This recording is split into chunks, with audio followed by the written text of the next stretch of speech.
আইন মন্ত্রণালয় এবং স্বরাষ্ট্র মন্ত্রণালয় তারা যথাযথ দায়িত্ব পালন করছেন না বিধায় খায়রুল হক সাহেবকে এখনো আইনের আওতায় আনা হয়নি।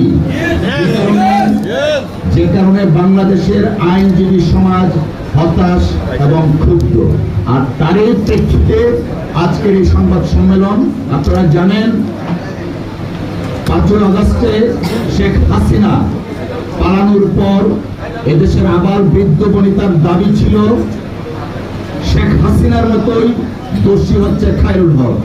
তার হাত দিয়েই জুডিশিয়াল খুনের মাধ্যমে বাংলাদেশে তত্ত্বাবধায়ক সরকার ব্যবস্থা বিলোপের মাধ্যমে গণতন্ত্রকে হত্যা করা হয়েছে।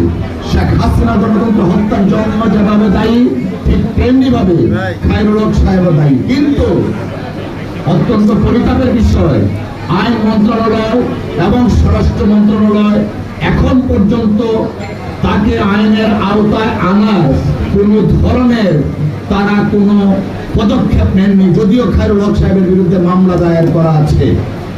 যাই হোক, এ বিষয়ে এখন লিখিত বক্তব্য পাঠ করবেন আমাদের বাংলাদেশ জাতীয়তাবাদী আইনজীবী ফোরাম কেন্দ্রীয় কমিটির সংগ্রামী সভাপতি, সুপ্রিম কোর্ট বার অ্যাসোসিয়েশনের সাবেক